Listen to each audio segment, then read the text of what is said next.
of websites that you can go to that specifically look for that type of information.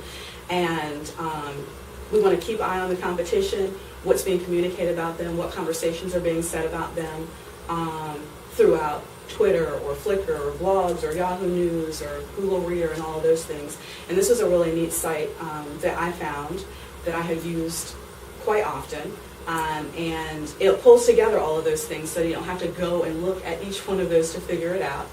And it will provide you, you can get an RSS feed so that you automatically get that information and set up the different information that you're looking for, again, to make it targeted. So you're not just getting a bunch of information that you don't care about, but everybody in here may have something different that they want to get information about, and it will provide you with that ability.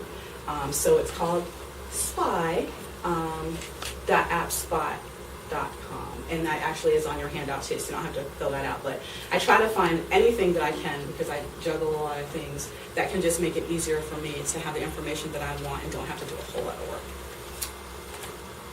And that's kind of what it looks like. If I went there and wanted to find out about construction industry news, I would click on it. It's going to search for me through all of those sites. Go to the next one, please.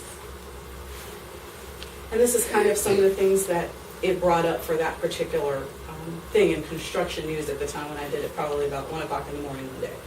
And so, you know, again, it will give you that ability to target the information that you're looking for, where, you know, whoever your competitor is. Go to the next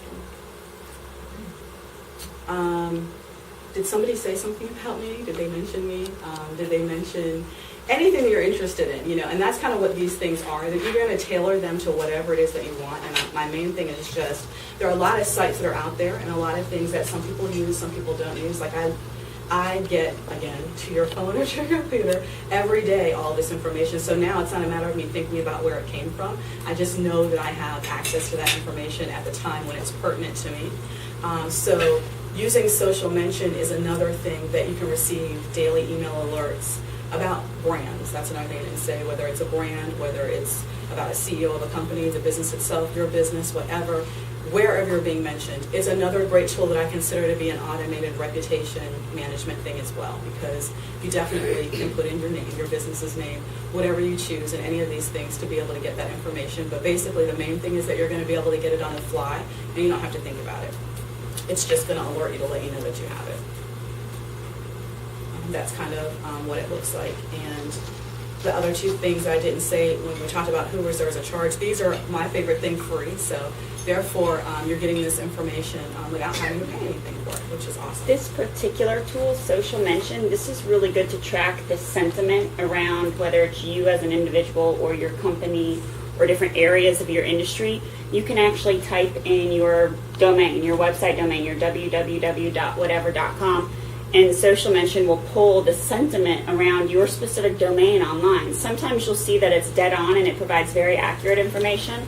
Other times you'll see that the information that's pulling up doesn't really seem that relevant, and a lot of times what that shows is that there's brand confusion, that there are a lot of other things throughout the web that are very similar, so you'll notice some brand confusion online. But the great thing about this is it allows you to proactively manage your business's reputation online or your own, because you can see that it will pull up the sentiment. It will say if the sentiment is positive, if it's negative, if it's neutral.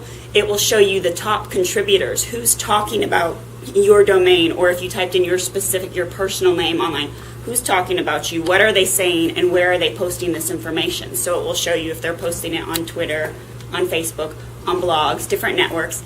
And as Tara mentioned, the best thing about it is it's absolutely free. So it's just a great little tool to utilize and proactively manage your personal reputation or your business's reputation on the web. Okay, that's it. All right, question then. What if you have a common name like John Smith? Okay, I mean, you put your name and your company name. How does it identify which John Smith you're speaking with? And that's where you might see a little bit of brand confusion if it's something that's so common. For instance, the word Lexus is a part of many business names, whether it's the car manufacturer or it's a consulting group or it's an engineering group or something along those lines. And with very common names such as Lexus, even if you typed in Lexus Consulting, you might see information coming up about Lexus, the car manufacturer. So you'll notice a little bit of brand confusion, but at the same time, it still does provide some pretty valuable information, and it will pull all these different places. The best way to do it is typing in your actual domain, because your domain is pretty unique to your business. So it will pull more accurate information with that. But I would check out Social Mention, go to it and just play with it and see the type of information that you get back. There are so many, as Tara's mentioned, there are so many tools out there available to you, and it's just a matter of choosing the one you feel very comfortable with and you feel provides you with the most relevant information, because it all boils down to getting the relevant information that you're looking for. So you're saying manage it, what if you see some things you don't like? How do you manage that? Absolutely. Well, Well, once you know where it's coming from, then you have the ability to make that rebuttal. It's almost like, I had a Exactly. restaurant, and the guy, he had a lot of comments, out there, and it was like, it makes him look a whole lot better to address them quickly. If he had a comment about something, someone totally had a bad experience, and 7 months later he finds out, and then he goes out there, because you're going to be able to see when he did it. It's like, okay, he really doesn't care about his business nor his customers. But if he has the ability to get it on, as soon as that guy mentions it, he can get a report about that and can go back into wherever they posted that comment and say, hey, this is a side of my story. At least it's going to give, because there's always two sides to every story. But that's kind of the reputation management part of it.